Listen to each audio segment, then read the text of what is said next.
This is Daniel Cerrone, writer of Episode 801, Roanoke. You're listening to the Blacklist Exposed on Golden Spiral Media.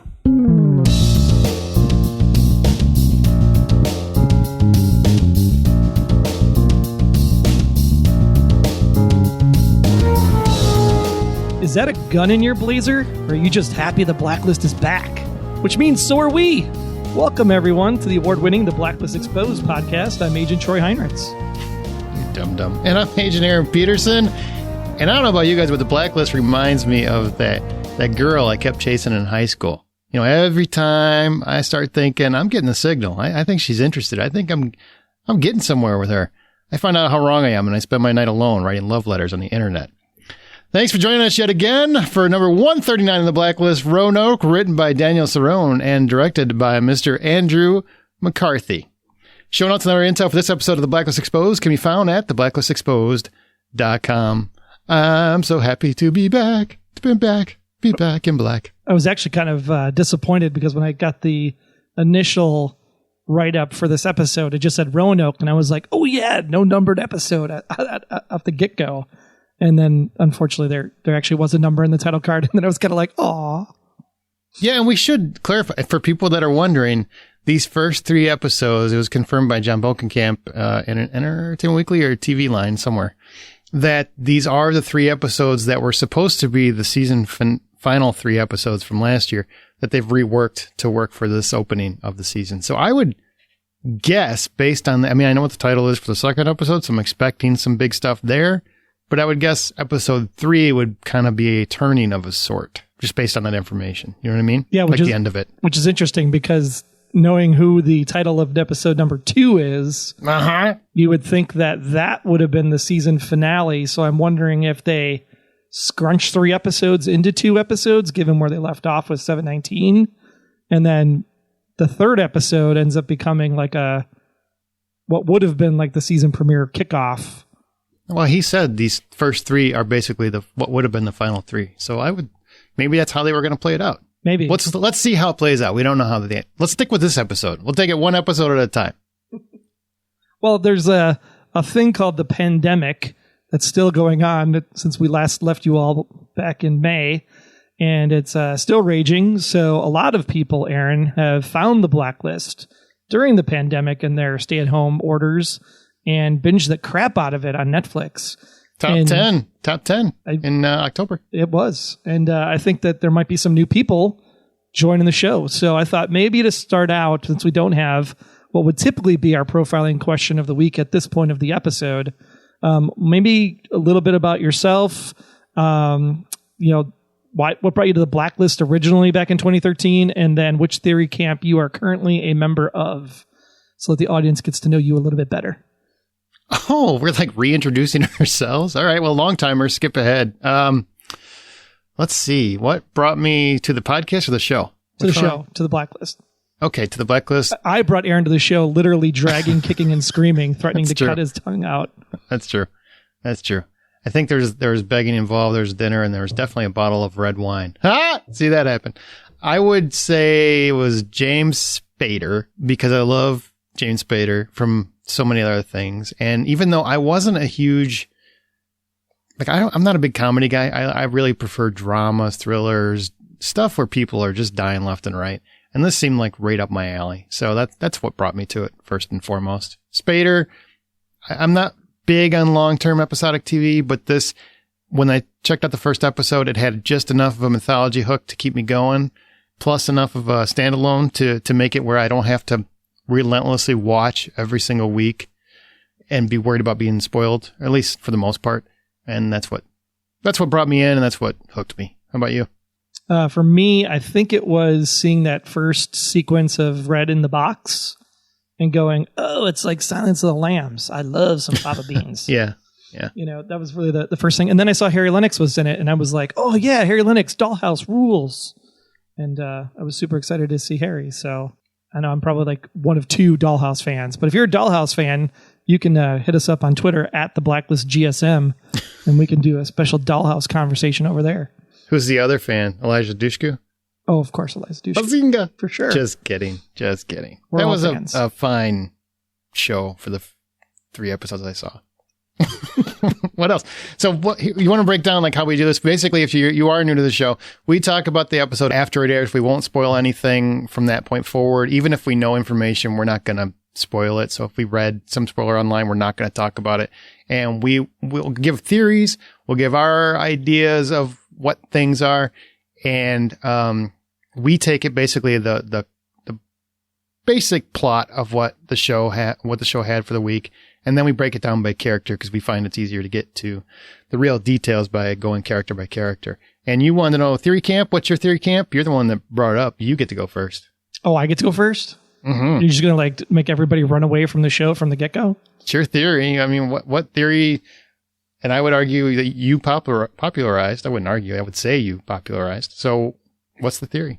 The theory goes that and you have to, this is the one you are most committed to as of this moment. As of this moment, I am still committed to what is known as the mother theory, or some people have now popularized it as #RedArena. But basically, Katarina Rostova wanted to escape from the KGB, and because she had to hide from the KGB, she put her daughter into Sam's keeping, and then decided to change her identity to that of Elizabeth Keene's father, Raymond Reddington, based on the information that we now heard in season 6, right? That was the Rosviet episode. Mm-hmm. But I've had this theory since, I mean, it was lingering. We kind of called it the sex change theory in season 1. But then we kind of confirmed it all up into the mother theory about season 2, episode 4. Yeah, and for I guess for new listeners, I don't rule that theory out. My argument is I don't feel like it's been earned because long story short, I come from a family of psychology. To me, to sell a transsexual argument, you really have to showcase that the character was desperately wanted to be a man, not just that they're in hiding, and that's where I don't think that has happened in the show. So because that would be kind of insulting to many people. So to me, I'm not ruling that theory out because there is a lot of legwork that they could do before they announced the theory, because only a lot of the stuff we wouldn't know as the audience. So I've never ruled that theory out. It's just not one I subscribe to. I'm more in line with something along the lines of brother/uncle to Masha that we just haven't officially identified as of yet. There would be no reason to really identify them until that came into vision. There are other theories going around, but that's probably the one I'm most subscribed to. But I'm not really linked to any theory 100%. I'm not stuck on anything. Like there's nothing where I'm not fluid. You know, I can go from uncle to whatever. I can move really quick if I get new information. You know, some people are very fixed on their theory. And my argument has always been once you get stuck on a theory, you're only going to see things from that point of view. So like you have always been very stuck on the mother theory. So no matter what happens, you see that as pertaining to that theory. I don't come at information that way. And as much as you might say you don't, you totally do. I mean, I'm specifically looking for ways and clues, yes, to support the theory and make it work. Exactly. See, I don't do that. And debunk other things, but I'm not saying that I don't see the other ways that it could potentially go. I mean... No, I'm saying you do that. Yeah. See, I'm saying you do that. You don't say it, but I definitely, yeah, I say he does that. Sure. But on the when we try to have fun on this podcast too. Exactly. So please don't take anything seriously. No, definitely not. And for this show specifically for the podcast, we also make sure that we're open to all theories and have all conversations, even to the fact that there's still people out there that are very, very hip on the fact that this is still OG Daddy Raymond Reddington, because the burns on his back and other things that have happened in the course of the season. And they've said, well, the DNA on the bones or the bones themselves could have been planted by a master spy, the N13 mystery man or mystery woman. So, I mean, yes, there is a plausibility, I guess, that sure is still out there. You know, the way the show operates, even though we've seen it, we've heard it numerous times on this very show from John Bokenkamp have said, no, Raymond Reddington is dead. And yes, Raymond Reddington was Liz's father. And yes, Raymond Reddington was Jennifer's father, but the Red we know is not Jennifer's father. So, but in theory, from the show narrative, you could make the argument that Daddy Gate is still in play. I would make the argument it hasn't because the showrunners have confirmed that it isn't. But let's go on. Let's move on. You see, I guess, everybody listening, for the most part, have listened to the podcast before.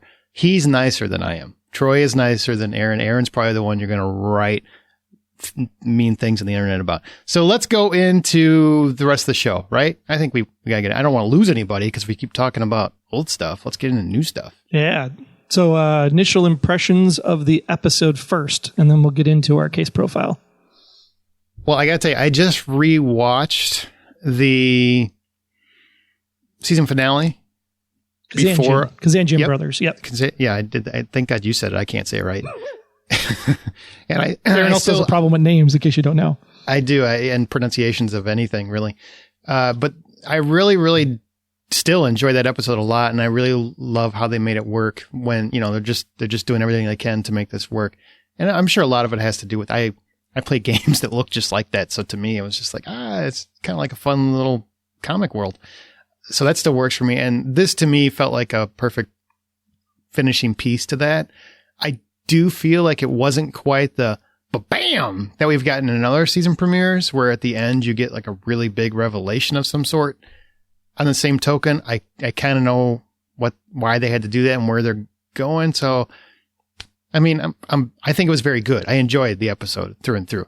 It didn't have that same bam that I expected from a season premiere typically in the past.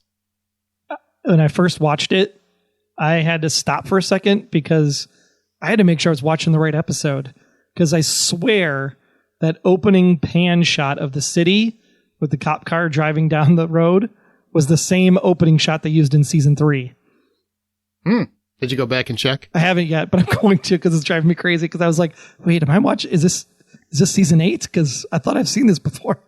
Now that's just sad if you can remember that much detail. But that's why you're here. It was a pandemic, man. We were locked down. What else are you going to do but watch some Blacklist, right?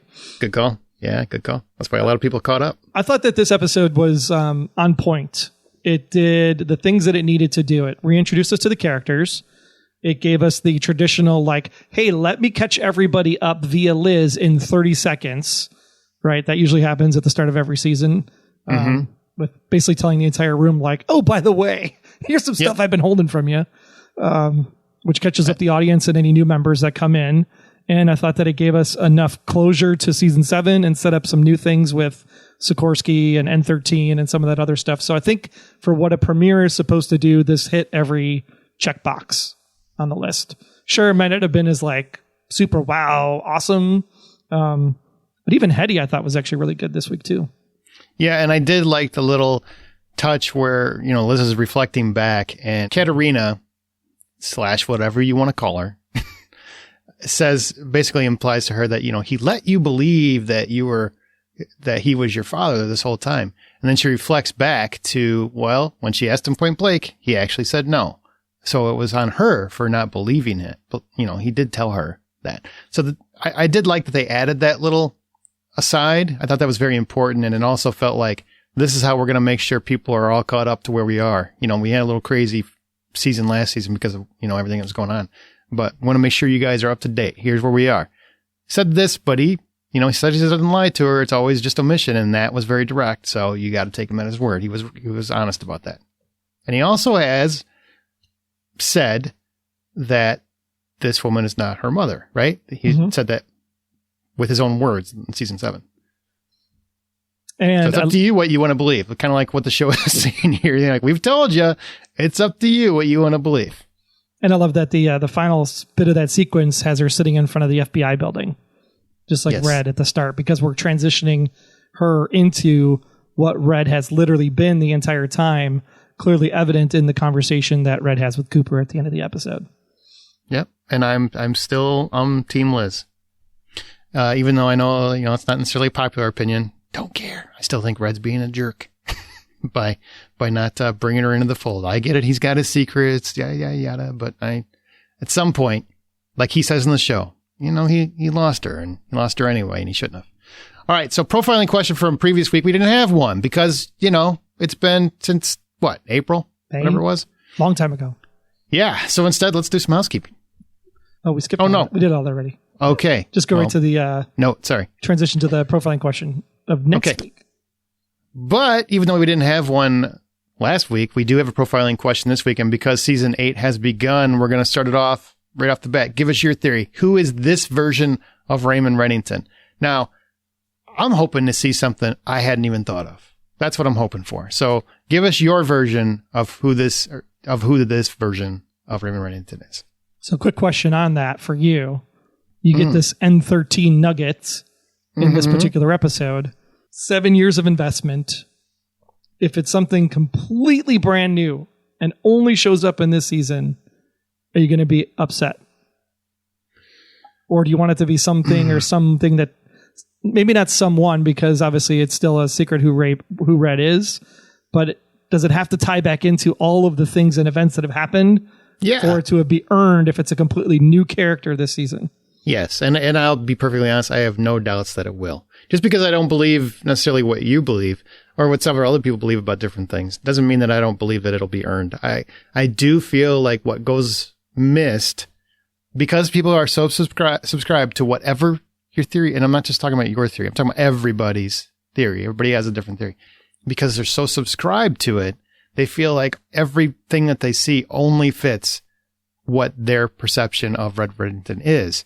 I don't agree with that. I think no matter what happens, when the story ends, if it's this year or whatever, it's going to be fitting of everything that came before. I have no doubt about that. And Kirk is the first thing people always throw up at me when I say, like, I don't subscribe to the only thing Red would have to say is Katarina's still alive. Bam. Kirk doesn't kill him. So that works 100%.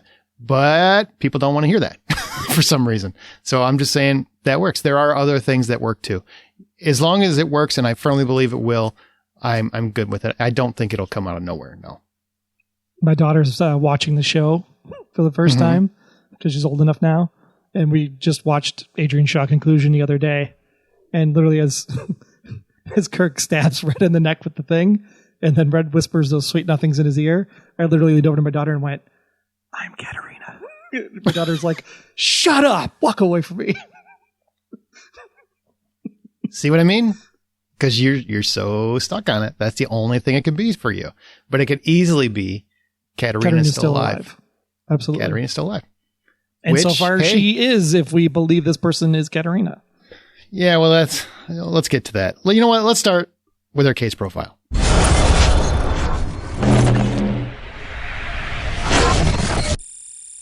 Okay, Roanoke. We open with Red and Dembe just finding out that things aren't going according to plan. A man gets into a hotel room adjacent to a federal prisoner by stating he's there to help a man exposed to nuclear facilities. Wait. But we have to define terminology here, because is above the same thing as adjacent?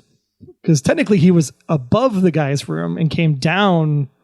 No, he wasn't. He was adjacent. The windshield thing, didn't he? He came down on the windshield washer platform. No, but I'm saying he's adjacent. The hotel room was adjacent because it was on the same floor. So they had to go outside and around, but it was adjacent. I mean, it was like on the same floor, connected. Okay. Adjacent by going outside. How's that? Okay. Whatever. However you want to say it. It's too early for this. Anyway, he's there to stage this elaborate breakout for this gentleman, for Lev Pasternak. Is that right? Did I say that right? Yeah, Lev Pasternak. Yeah. I've heard it both ways. Feds realize a bit too late. Nick, but a pastor. Feds realize a bit too late that this is a coup. I will say these feds probably want to, even though obviously he's a great shot, not a great Fed, because this should have been, investigated a little quicker than it was. But whatever. Our prisoner realizes it's too late.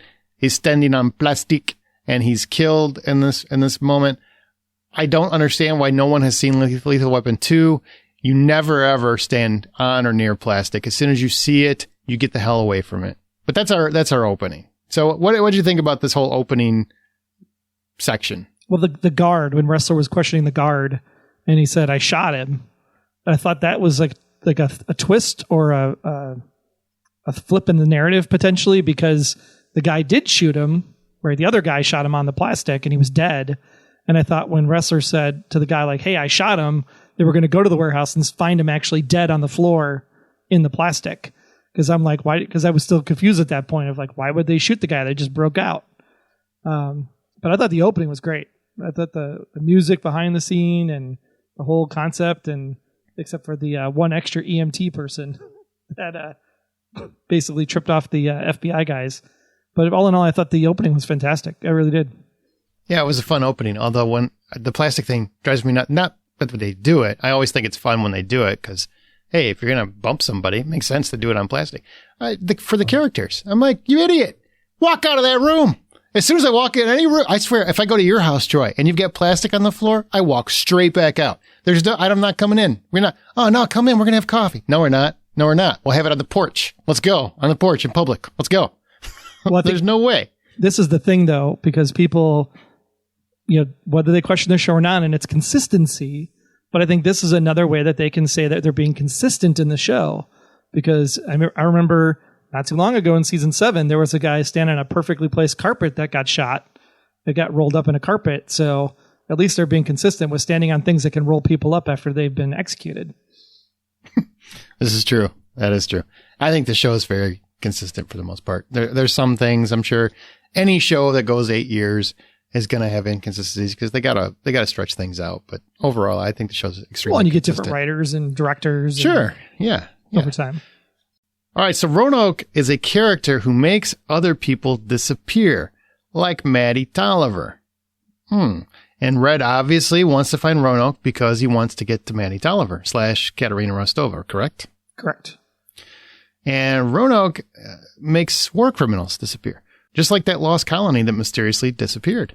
Yeah, so if you don't know about the show, I like to do some history, some trivia. So we did look up the lost Roanoke colony. It was Sir Walter Raleigh's attempts to found the first permanent English settlement in North America.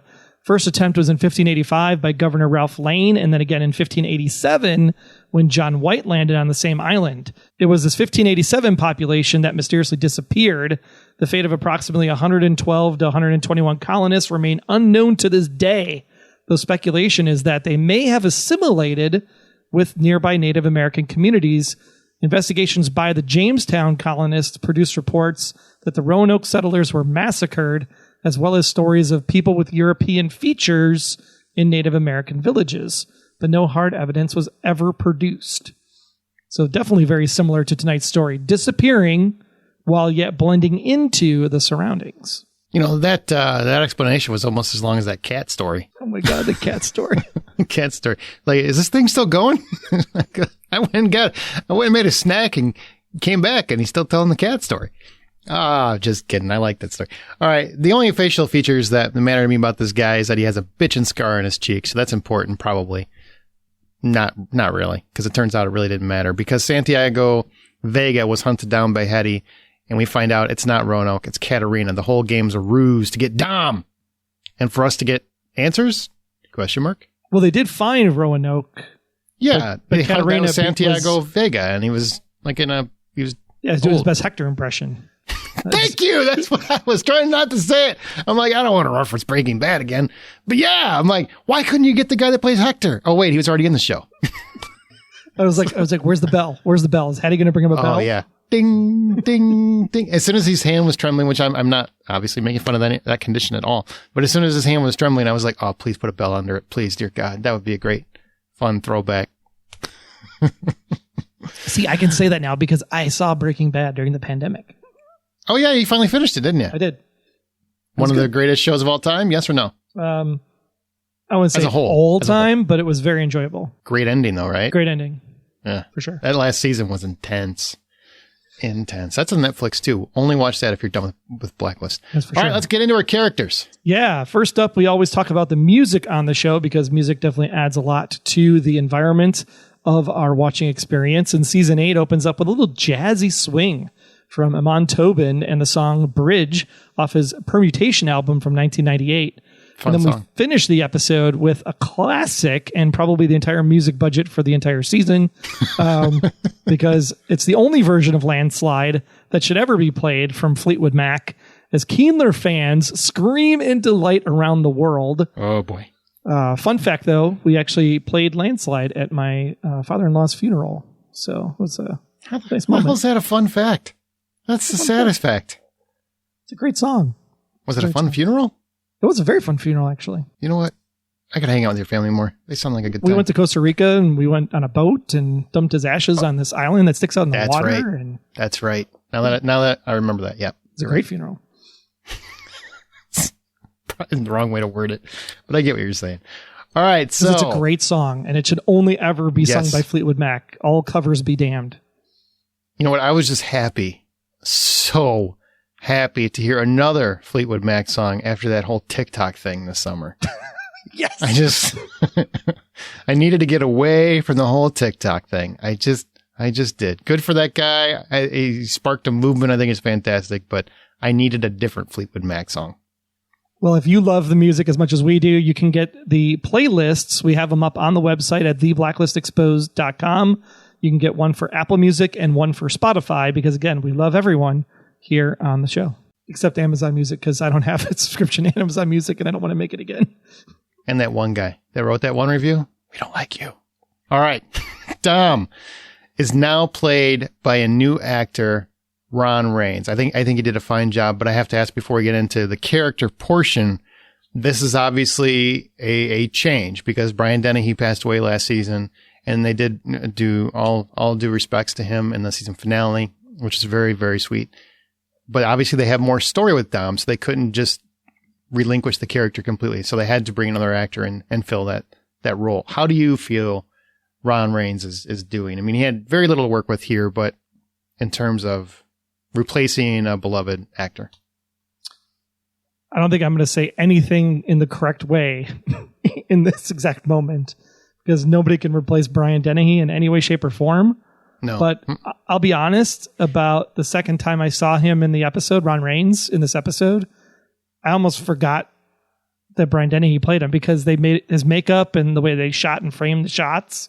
I mean, it almost looked identical to me that it didn't even from my watching experience, didn't faze me at all. So I guess that's kudos to Ron for being able to make me, acclimate to this new version of Dom in the show. Yeah. Because there's definite shows where you're like, that was not the girlfriend last season. That is a completely different person. And so the fact that they actually went out and got someone that at least was close enough, and then they can do the bridge the uncanny valley to make it believable. I thought they did a great job. I thought it was really, really a good fit. I have to tell you, I was extremely impressed with how this was handled. It wasn't, a big show or any kind of clever in-joke to kind of hand the torch over to the new actor. It was just basically like, hit the ground running. Let's go. This is our new Dom. And his appearance was very, very close. I agree in many respects. On the same token, he doesn't really look anything like Brian Dennehy. And Brian Dennehy, if you didn't listen to last season, he's one of my favorite character actors. So to me, I knew this was going to be jarring, but it actually wasn't so much. I'm with you. After about 3 or 4 seconds, it kind of, okay, all right, my brain adjusted. It was handled way better than when they switched that one guy in Game of Thrones. You remember with the... Oh, yeah. They just completely flipped Daenerys' side hustle and replaced him with a guy that didn't even look remotely like him. This very much fit the mold and also a solid actor in his own right. So I feel like this is a good switch. Yeah, Ron Raines has been on the daytime soaps for ever, right? Mm-hmm. Yeah. And I don't think Clark Middleton, they're going to do the same thing. I don't think you could replace Glenn. Just very much a lot of that performance is that actor, and that makes a big, not that Brian Dennehy wasn't, but I don't think you can do that. So I think they're probably Glenn's going to pass away in the show. But this was the right fit for Dom because they obviously have a lot more story to tell. For sure. So we find out that the seizures are gone, but he needs to remain calm, which didn't happen at all. And part of that was due to Liz. But before we get there, I want to say, he did say, I wanted Masha's trust. I had it. And it wasn't all a story. Those are 2 important aspects that he really does want Masha's trust. He wants his granddaughter to respect him and trust him. And also what he told her wasn't all a story. So there was a plan to become Raymond Reddington. Ilya just did not become Raymond Reddington. Just like we said when that episode aired, I think we said this very, very clearly. If you saw it on the screen, that's what happened. If you hear Liz say it, that's not necessarily what happened. But if you saw it, the showrunners were telling us this happened. Now, if you didn't see Ilya actually go under the knife, so therefore it wasn't Ilya. Turns out it wasn't Ilya. So we don't know who Raymond Reddington is. I'm sure some of you know, but you don't really know. Right. We can guess, but you have educated guesses. Right. Sure. But yeah, I think that was super important for the show to also come out and say that, because it just puts everything to rest. Like, hey, some of this was true. Some of this was fabricated, like we all thought. And by the way, it was Liz that filled in some of these blanks herself. And just like they did that whole memory recollection of her going back, listening to Red over all those years, I'm sure she can go back and go, oh, wait, no, he did tell me the truth. I'm the one that actually inserted my own opinion into the story, and him being a master spy used that against me in order to manipulate the situation. Exactly. Now, 3 characters we can knock out pretty quick. Park, Aram, Dembe. None of them really did much this episode. There wasn't really a character arc. Would you agree? Yeah, except Aram had a good couple nuggets there. The whole, it's a long story. No, it's a long story. Yeah, that was good. He did the best with what he had, for sure. Basically, just put the noob in her place, right? Like, we'll catch you up later. You had 7 seasons in a pandemic to watch it. Amir can do a lot with a little, so he's always a fun. But in terms of character arc, there wasn't a whole lot of story for him in this episode. You saw Amir did those Butterfinger commercials during the pandemic. No. Yeah, he's. I don't watch commercials. I don't know if you heard this, but you don't have to watch commercials anymore. It's not a thing. Well, see, I have to watch the first 4 seconds of commercials because it comes up on YouTube. Okay. I haven't seen the commercial. Is he doing Butterfinger commercials? Yeah, he's doing the Butterfinger. It's the BFI, the Butterfinger Investigators, and he plays Detective Hugh Dunnett. What? What's his name? Hugh Dunnett. Got it. That's clever. And he's good. He nails it. They're pretty funny. What's the crime? What is he trying to solve? People stealing other people's Butterfingers. Well, those are some bastards. But they're good. Yeah. They're good. Look them up on YouTube. There's a couple. Well, you know what I always wonder when actors do those things? I would honestly forego payment if they gave me a lifetime supply of Butterfingers. You're insane. I mean, you could spend money quick. Butterfingers last forever. Now, if I could voice one of the M&M characters and then give me a lifetime supply of M&Ms, chocolate only, then we got some conversations to have. Well, yeah. I mean, I would much rather have Reese peanut butter cups or Twix bars or Snickers, but I'm just saying, I mean, Butterfinger's not bad and free for life. I think that would be great. I would weigh 385 pounds. Not that there's anything wrong with that. I did so much work to get the weight off during the pandemic. I don't want to put it back on. Yeah, I know. I lost 10 pounds. What? Let's talk about Ressler. So we're not going to talk about that moment until the very end. So just hold tight on that one. But there was a moment? Did I miss it? Yeah, something happened. Thing happened. There was a thing. I'll have to go back and watch. I must have missed it. Yeah, it was a big deal.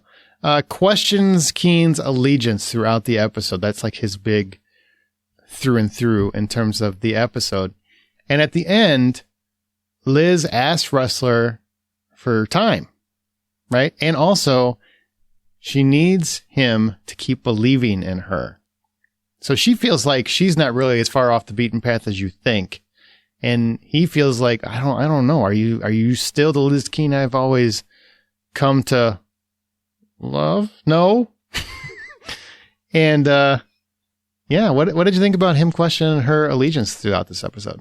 I think the allegiance questioning is fine. I think what this episode did really well was basically give us the crux of the show, 7 seasons, and kind of remind us of where people were back in the beginning of all of this when it went down. So this was very much Ressler season 1. He questions Liz constantly. He's chasing her in season 3 because she broke the law, killing Connolly. Right. So this is nothing out of the norm. And I think I appreciate that from this particular moment. Mm-hmm. The one thing I want to ask you is, were you a little bit challenged or upset by the fact that he's all like, you need to turn yourself in, blah, blah, blah, blah, blah, blah, blah. And not once did Liz come back and say, hey, jackass, I made a body disappear in the back of a car for you. So you owe me one. She did mention it. I wanted to be a little bit more forceful and. Well, I mean, she mentioned, what do you want her to say? Smack him over the head and then show him pictures of where the body's buried? Yeah, I mean, she brought it up. Well, if she's supposedly this destiny to become this person and on this path or whatever, I would have expected a little bit more like, over the head hitting to say, but I think where the conversation comes with that is like you said, is she as far gone as Cooper and Red are thinking she is in that conversation? Or is this her glimmer of hope by the fact that she doesn't do a Raymond Reddington move and say, you need to give me space because, buddy, I got something on you? Yeah, I don't think it was that. I think she was just trying to make the case for you should be more empathetic to my plight because you've done something shady yourself. And of course he can't, which she did do. She threw that on the table, just not as across the face as you apparently would like. You would like her to hurt him. You would like her to just hurt him and make him sad. But he responded with, it wasn't the same thing. I was a teenager. You're a grown-ass woman. Get your stuff together. So clarify. Yeah, she did talk about the fact that he shot Tommy Markin. Yes. 100%, absolutely. I'm more saying, like, by the way, I cleaned up your mess by getting rid of that body and not getting you in trouble with the feds when your brother and you were going to turn yourselves in. I don't think... So you owe me one is what I was hoping she was going to say. Like, you owe me one, so give me a break. I wouldn't like that. I wouldn't like that because that would be more of what Red would do. That's not Liz. That's not the character of Liz. So I thought this was the right way to handle it. So she just reminded him that you aren't perfect either, but she wasn't trying to curry favor. She wasn't trying to threaten him and wasn't giving him ultimatums or, anything like that. She was just saying, hey, you've been in dire straits too, and you didn't necessarily make the right call. So let's hold back on the old judgment there, buddy. So you're on the side of Liz isn't as far gone as we might think. Correct. Okay. I mean, I'm hoping she kills a bunch of people. Like, I really wanted her to be Batman at this point. Batman in the Zack Snyder's universe. Mid-season 5, Liz. Little track shoot drag along the oh, man. Action. A little Ruin? You bring Ruin into this? It's one of my favorite episodes. I would argue it's probably my top 3. If not one of my favorite episodes of the whole show. So yeah, I'll bring Ruin. Bring it. And the ice chips, little torch by it. flame gun. Yeah, that was awesome. Love it. All right, we'll come back to whatever that was. Cooper, your allegiance has to be to us, not to her, not to Mama. That didn't work out. And also he says to Red, under your tutelage, she's become someone else, someone he doesn't recognize anymore.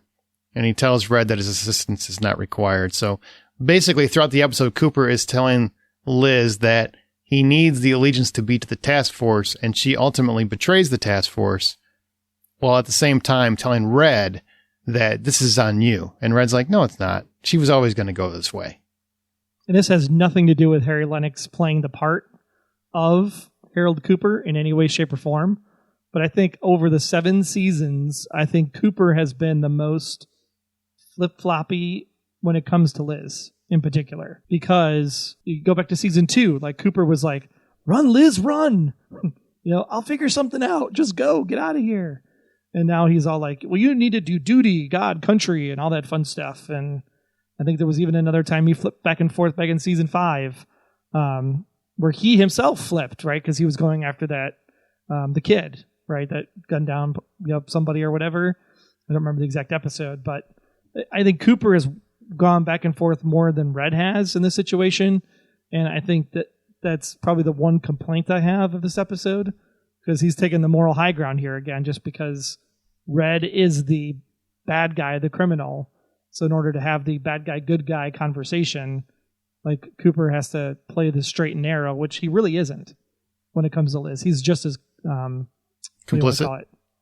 Not complicit, but accepting, perplexed. I don't know. Bewildered. Let's just throw a bunch of adjectives or verbs in there. Complicated when it comes to Liz. Yeah, well, I mean, definitely. Compromised. Maybe compromised. Compromised. That's a good word. That's a good word. I knew I'd get there eventually. But I do want to say, like, I am with Cooper on this one. She was not the same person, and maybe she had shades of darkness in her before, but it wasn't really until Red came into her life that she's needed to access all of that. So, I mean, I feel like, I'll be honest with you, and you and I have talked about this in the podcast many times. to me, the character of Red Reddington, as much as I love him, and James Spader does a fantastic job, doesn't take much responsibility for the trauma he's brought to Liz. And sure, some of that is not his fault, and some of that is her fault because she keeps, sticking her nose where it doesn't belong. But on the same token, it's because of him being in her life. And some of this could be rectified if he would just set her straight on whatever the situation is. And because he's the bad guy. People need to remember he's the bad guy. And he now has to suffer the consequences because of his actions and decisions that he's made about her life. And that's where he's at the end of this episode. But we're like, I feel like fans, because we love Spader and we love Red, we're always like, oh, poor Red. He's going to have to suffer the consequences of his actions. What about her, man? She's the one who got all that trauma because of this situation. I'm a Team Liz guy. Not that I'm not a Team Red guy. I'm just saying, if you, to me, basically, I don't know the full story on Red yet, obviously. No one does. But you line the two up, I feel much more empathetic to Liz than I do to Red as a character. Somebody that we do know more of the story on. That's Katarina. Is she in this show, or is that Maddie Tolliver? I don't know. The whole time I'm listening to this conversation, I sit there and I go, well, how much of it was true and how much of it wasn't true? Because you didn't show it to me. You only had her telling me the story and getting all weepy about the whole fact that, her daddy basically put her into the Red Sparrow service, and then she had to lay down when she was 15 years old with another man and steal American government society stuff, and Dom was her handler. It's like I started like, oh my God, this is terrible. I feel so bad for you. And I'm going, wait a minute, no. If she is Katarina, she's a master spy. She could just be spinning a thread, spinning a tale. And if Red says that woman is not your mother, then she's always been spinning a lie to pull on Liz's heartstrings, because we also know after 7 seasons that Liz is the most gullible person on the face of the earth, even though she has the best profiling skills, supposedly. So the story's interesting. I don't know how much to believe and how much not to believe at this point. I would like to interject something to that argument, okay? If that's okay? Yeah, go ahead. Sure. So, much has been made that Katarina Rostova, if this was her, she would never have abandoned her child, and she would never be so cold and da-da-da-da, which I still disagree with, because time is a lot, especially many, many years of that. And a lot of her explanation, where she's talking about the daughter of being a domineering spy master, didn't have a choice. 15, I had to sleep with my first American soldier. Dom was the guy who ordered me. One reason I gave up my little girl, I couldn't have done that unless I knew you were safe, and you were safe until Reddington pulled you into this. I was betrayed by my father and my best friend, meaning Dom and Ilya. I don't know who Reddington is. All of that could be smokescreen, could be spy stuff, could just be basically manipulating her. I thought she delivered it pretty effectively, manipulation or not. So I will say that. But on the same token, it could very well be true that she is not her mother, but she is also her mother. And what I mean by that is we've only seen the story up to a certain point in terms of backstory. It very well could be that Dom and Red are actually protecting her, or trying to protect her from Katarina for reasons we don't know about. And therefore we don't know other details that would make it so that maybe Katarina isn't really her mother in respects to she just gave birth to you, but she's not really your mother.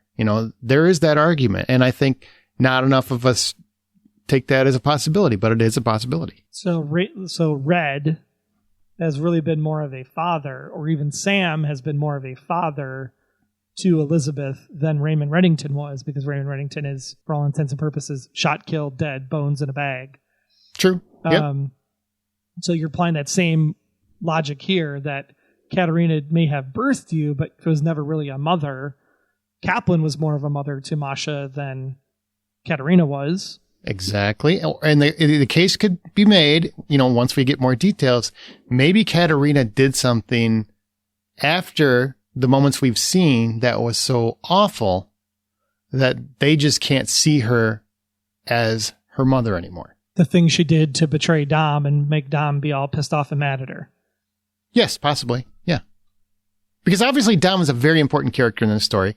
Otherwise, they could have just had Red relay it in a flashback or something. So they didn't need to keep the actor or the character on. Yeah.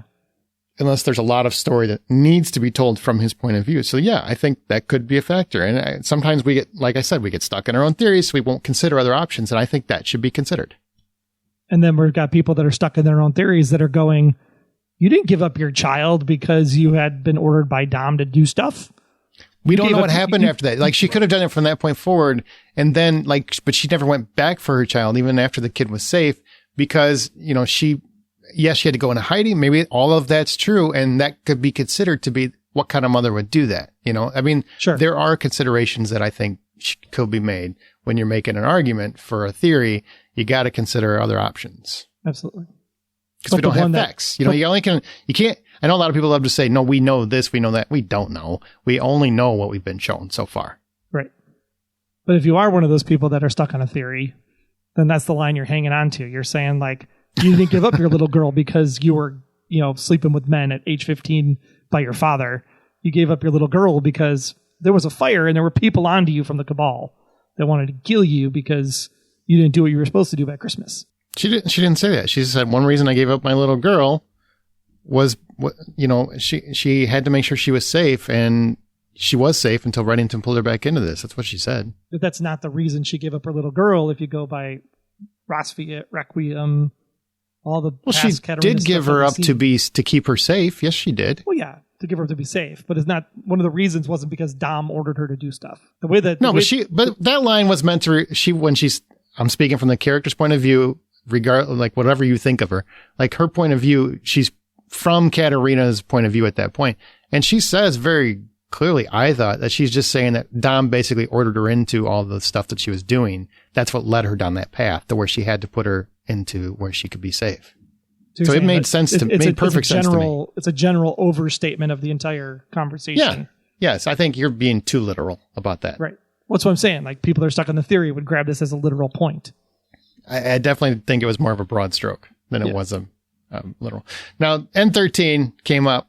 Oh, and actually, I would say the line that probably more people are going to hook on was a daughter's need for her mother's approval is nature's most powerful force. Because if you are in the Katarina is fake arena, which, you know what?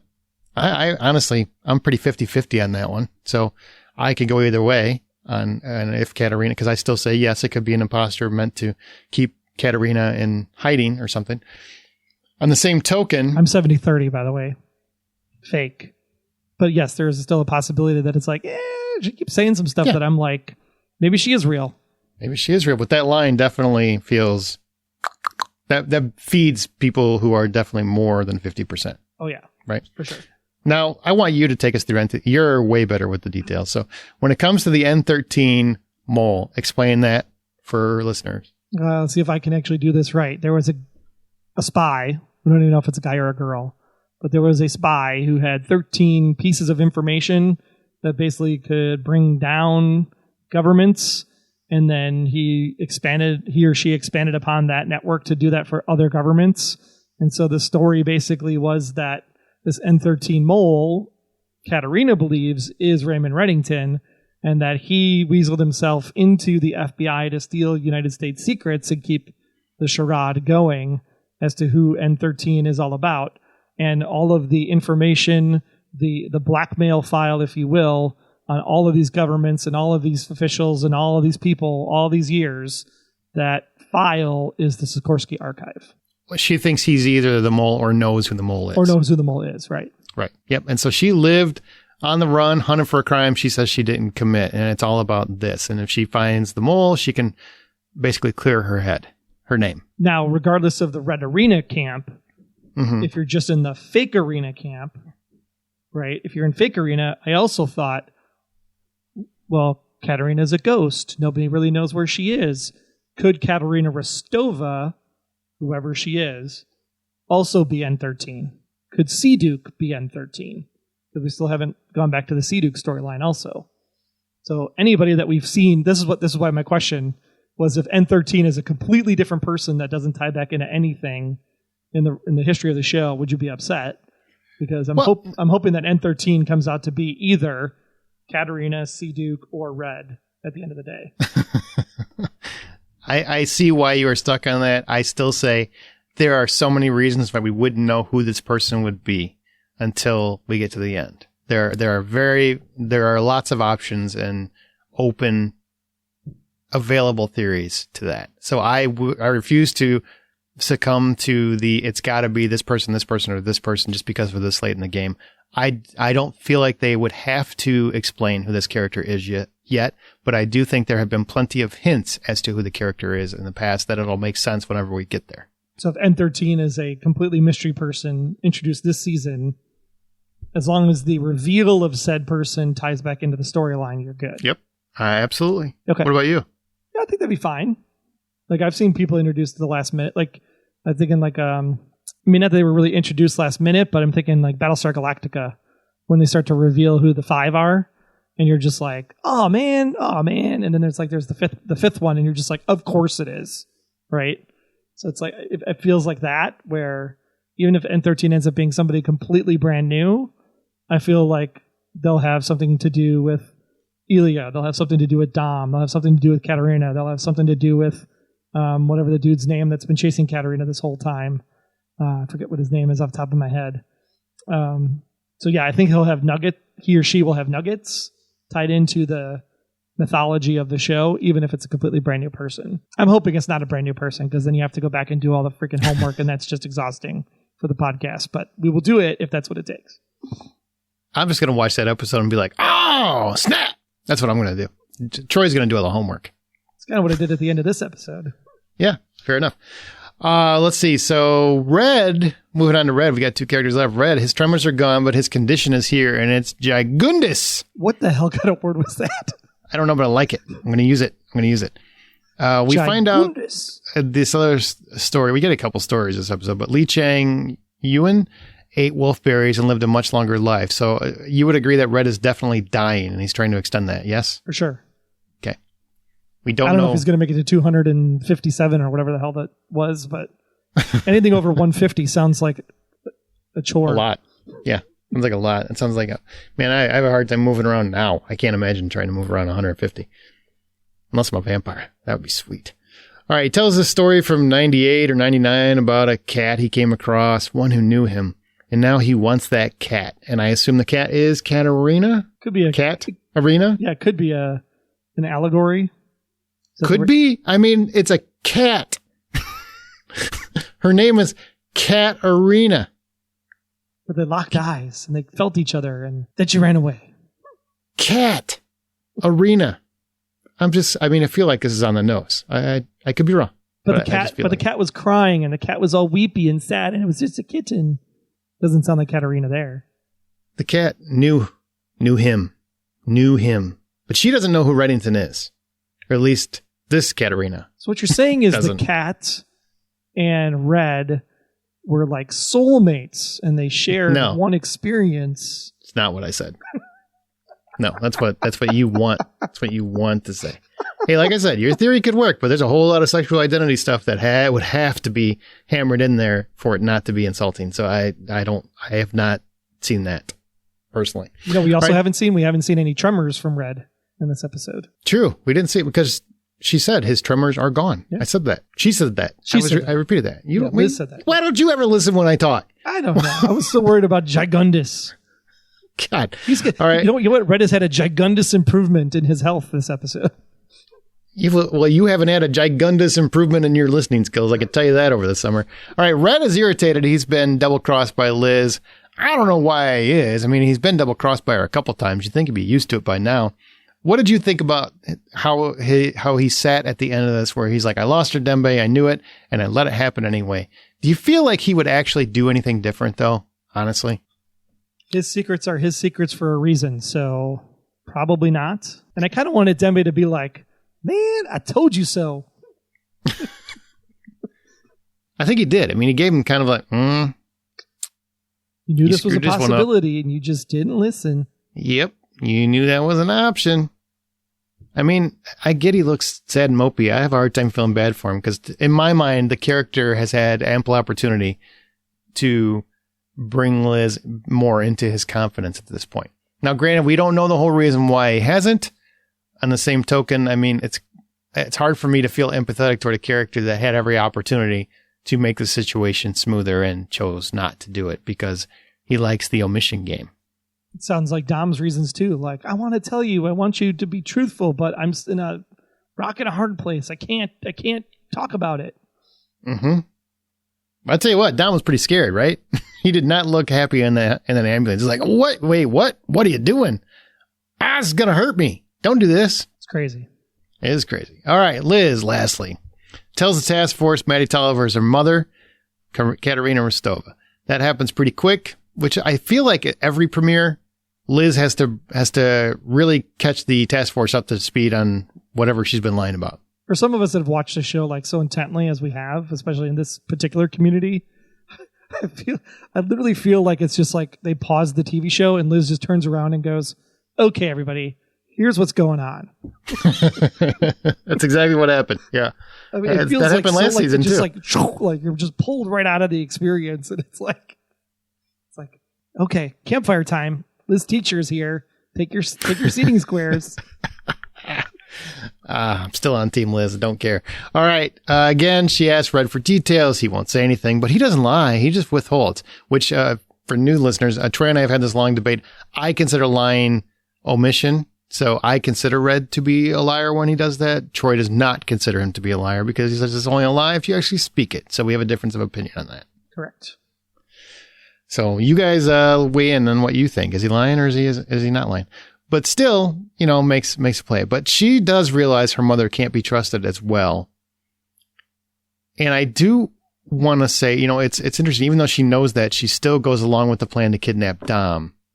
So there is a situation where Liz knows she can't trust anybody, but she needs the answers, and she's finally sick of waiting for them. So she's going to get them from Dom. Now, I would be very not happy as a fan if we don't actually get some. Because we've had this play before. Would you agree? Where she's not going to rest until she gets some answers, and then she... We have? Yeah, that's happened before. How many years is this? So would you agree that if she doesn't get any, that would be frustrating as a fan? If she doesn't get any? At this point, yes. 100%. Okay. All right. Just making sure we're on the same page. Especially because she could have had the answer, and she was like, I don't really need to know, because I love you. You're the bestest. See, I was not on Team Liz that moment. That's where I was Team Red, because I'm like, shame on you. Shame on you. And also, you would have known this if you would have opened that envelope a long time ago. Mm-hmm. You would have had some answers. All right. So Liz did outplay Reddington. I thought that was pretty great because I did not see that coming. I mean, I kind of thought there might be a play, but I like how this played out. And I like how she kind of owned it right away. What did you think about the Liz betrayal? I thought that we kind of expected this to happen. I mean, she basically set up that she was going to be siding with her mother, quote unquote, Maddie Tolliver or whatever. Yeah, she's going to be Batwoman. Yeah, at the end of last season. So the twist that she went along with Katarina does not surprise me at all.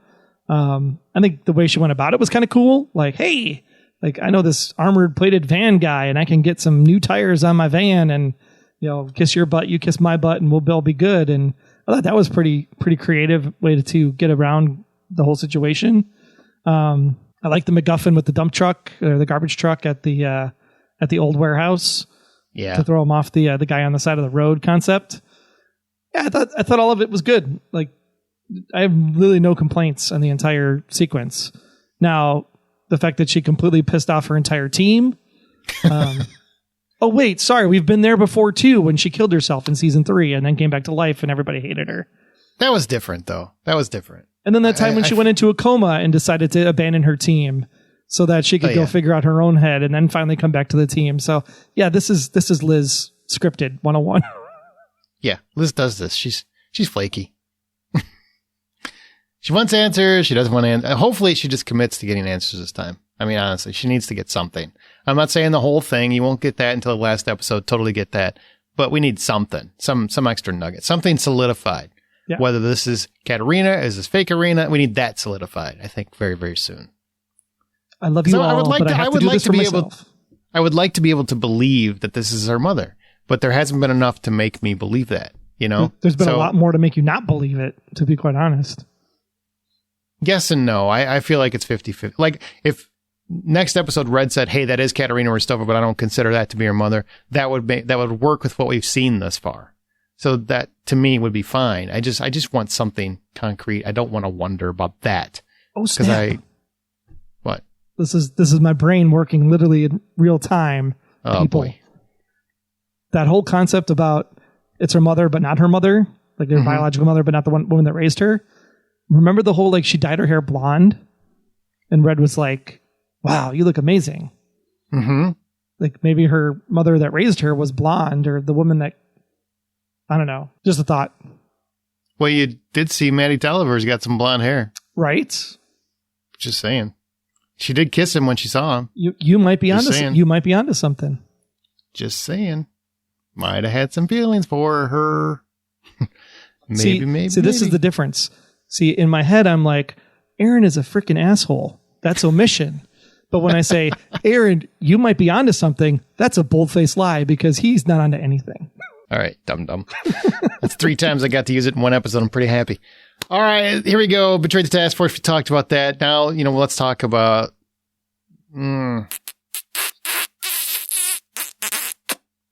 that. So the question I have first is, when that scene started, did you think it was going to end that way? Could you see it coming, or was it a shock? Which part? That she kissed him or that she took the gun? No, leading up to the kiss part. Like, did you see the kiss coming, or were you kind of like, oh, they actually went there. Holy shit. I will be perfectly honest. Every second that they were talking back and forth and they got a little bit closer, I got a little bit closer to my TV because I was like, oh, wait. Oh, it's happening. Oh, it's happening. It's happening. It happened. Ah! Oh! But was she doing it for the gun? So, I went through a lot of emotions in that scene. I thought it was a great scene and also fed both people that are for a Keeneler romance and people that are against it, which I thought was just fantastic. I thought that was absolutely fantastic. I'm like, that is how you piss off an entire fandom in one episode in one moment. Well done. Well done. I'm watching that unfold and I'm like, oh, when he's like, I'll go to bat for you. I was like, oh, they're going to kiss. This is it. They're going to kiss right now. And then she reaches in for that gun. And I was just like, oh my gosh. I cheered louder for the gun pull than the kiss, even though the kiss was like, I was like, oh, it's finally happened. It's kind of cool. Like they're playing in the fans a little bit. But when she pulled out the gun, I was like, yes, that is the Blacklist that I love, because that is a lexical ambiguity, point blank in people's faces, because literally one half of the crowd is like, that's freaking awesome. Keeneler forever. And the other end of the group is like, yes, Liz is a badass. She's like Red.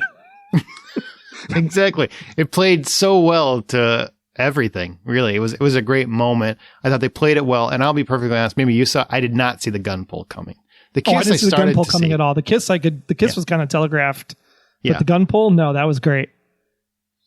Man. Now the question becomes, do you think that was legitimate on her end? Like real, because you can obviously, you would say Ressler definitely, because he let it happen, or he was in it. He kissed back. But was she playing him, or does she have feelings for him? Your call. Man, it's tough, because I feel like with the conversation from Brothers, you're my island and all that other fun stuff. Mm-hmm. I feel like up until the kiss moment, like at the kissing itself, I think it's true. I think there's definitely something there, right? Mm-hmm. But she also in that moment knows that Ressler's never going to, she even says it, like, I know you're never going to let me get away. So because of that, she literally formulates the plan to take his gun in that same moment or just before that moment. But I still think I don't think she manipulated the situation to get the gun. I think the situation allowed itself to give her an opportunity to escape. If that makes sense. It makes sense. And I think it was legitimate. I think she has feelings for him, but she also needed to get away. Yes. And she needed to make sure he didn't try to bring her in because he's a goody two-shoes. Yes. Like, was the entire thing manipulation to get away? I don't think it's complete 100% manipulation. Mm-mm. I think she wanted to taste those lips. Run his fingers through his hair. Oh, man, she wanted to mess his hair up. Please. I was so mad. I'm like, come on, mess the hair up. Mess the hair. You've been promising me for years. Do it. Do it. Didn't happen. No, so I don't think it was 100% manipulation. I think it was a real moment with a matter of convenience at the same time. Oh, love it. Love it. It was so good. It was my favorite moment of the episode, too, because I really love that. You know, when they play to both sides of a fan base, I just love that moment because it's like, it all works. It all works. You can piss everybody off in this one moment. It's fantastic. All right, well, that's going to do it for this discussion of this particular episode, but don't leave just yet. We got more to go. I want to take a quick second to say thank you to all those that are supporting us by going to Patreon. That's Patreon, patreon.com/theblacklistgsm. Special big thanks to our honorary blacklister, Patricia. Also, special shout out to our task force members, Lacey, Marilyn, Judy, and Sharon. All of these people receive cool gifts from us, and you could get a cool gift as well for donating at the $20 level or higher. Do you want a cool t-shirt? Maybe a coffee mug? Come on, you know you do. You don't have to stay at the $20 level forever, just a few months to get the cool gifts. Yeah, and Christmas is coming right around the corner, so do it for a Blacklist fan in your life that you want to give a nice gift to. There you go. And we're going to do some changes this year for Patreon because we're moving into the twilight of the series. Don't know if this is the last season or not, but it's getting on in years. And so we're going to change up our $5 level starting next week. So moving forward, our $5 patrons, you guys will get early access to the podcast. That's right. It'll most likely drop Friday night right after the show like we've been doing. But the patrons get first access, first dibs on Friday night, and then everybody else will get the podcast sometime on Sunday. So if you want to get in on the goods early, go ahead and head over to Patreon, patreon.com/theblacklistgsm, and drop your $5 in the hat so you can make sure you get all the dirt as soon as possible. Stay tuned. We got Red's Rhetoric, and we'll close out the show right after this. You obviously love podcasts, but are you also a fan of movies and television? Do you want to listen to a show that reviews entertainment honestly and casts pretentiousness to the wind?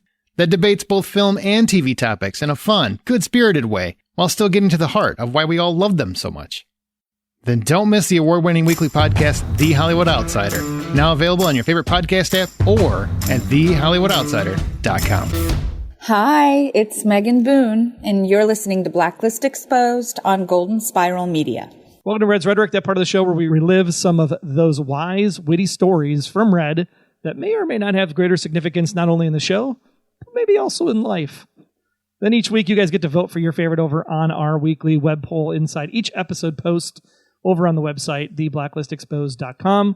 This week, our first story comes when Red is enamored by a cat. Years ago, I was in a taxi on my way to a rendezvous in Kowloon City. This must have been around 98, 99. They just closed Kai Tak Airport, and everything was going in and out of the big, brand new Hong Kong International. The place was gigundous, largest passenger terminal in the world at the time. I'd come in on a cargo flight, and it was absolute madness over there. My ground transport had gotten screwed up, so I grabbed a taxi. I was running about an hour late and was a little out of sorts, so I'm sure I put the driver on edge, although he seemed pretty unflappable and he had a hell of a heavy foot. Anyway, he's starting to look around for someone to mess with, so I'm feeling a little vulnerable. I'm looking out the window. We're stopped at a light, and all of a sudden, right there in the middle of the intersection is this scrawny little cat, a kitten, really, crying, meowing, scared to death, and traffic everywhere. I mean, everywhere. 4 lanes, and and then the cat looked at me, stopped crying, closed its mouth, blinked, and just stared at me. It took a couple of steps forward. I started to open the door, and the taxi took off.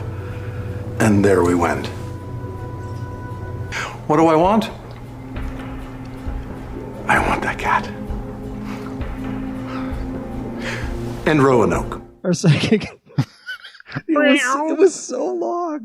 It's like wolfberries. Somebody wrote that. I'm thinking about the writer who had to write that. He's just like, And I'm just going to keep going. I'm just going to keep going for it. I wonder if they're going to give me 10 minutes to tell the story. I don't care. I'm writing it. And it's a very riveting story, but I'm just like, I can't believe how long this is. And I was like thinking back to when we had Z Hatley on, and he's like, some of the episodes come in like an hour 10, hour 25, and we have to figure out what to cut. And I was like, did this episode fall short? They just had to keep like. You heard the clip. I chopped up the clip, and I thought it came up pretty well, and it still got the point across. Yeah, that's funny because it was long. It was long. Oh man! The second one this week is Cooper and Red's conversation about how they parent Liz. We need to find them, Harold. I'm searching in my world. You need to search in yours. They must be found. Elizabeth doesn't want to be found by either of us. Forgive me, but at the moment, I'm not interested in what she wants. At the moment or ever? All Agent Keene wanted from you were answers about her past, her parents, and you refused to give them. What I've given her is an education on how people think, what they want, and what they're willing to do to get it. We'll find her, but not so she can continue her education. We'll do it because we're concerned about her, and because she broke the law. I'm angry with Agent Keene, but I'm livid with you. Under your tutelage, she's become someone I fail to recognize. Oh, I think you do. You may not want to. You and I both may not like what it looks like, but we both recognize it for what it is. Her destiny. Which was your favorite? If you want to rescue all the crying kitties, vote #RedCat. Or if you truly know what lies ahead for Liz, vote Red Density. I mean, Destiny.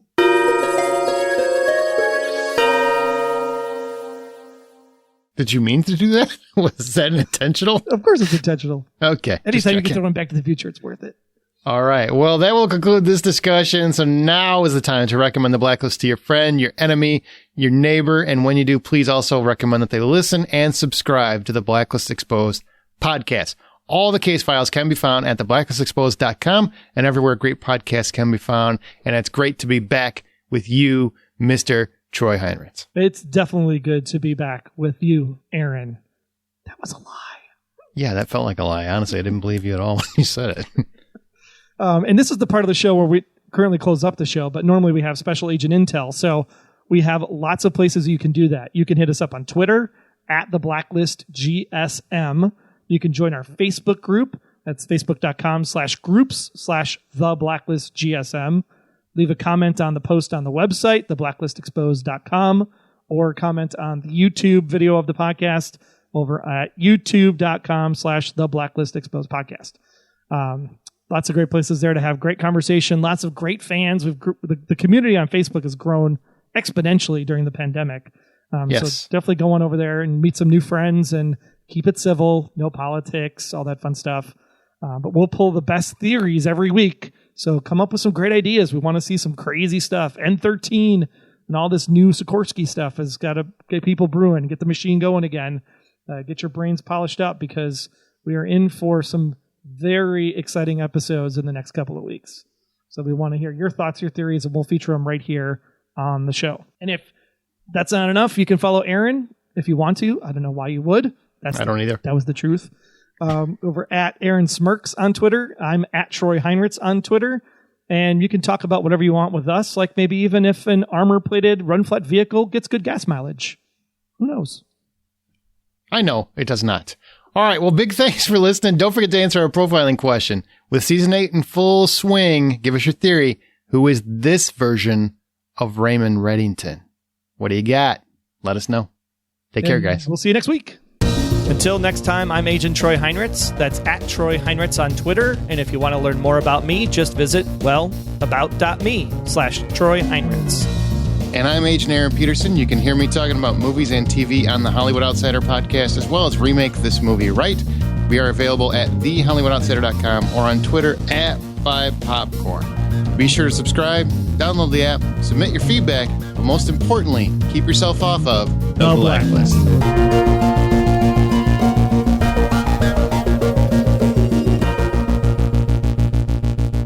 The Blacklist Exposed is a Golden Spiral Media production Find more of our great podcasts at goldenspiralmedia.com/podcasts. Well, they'll hear us.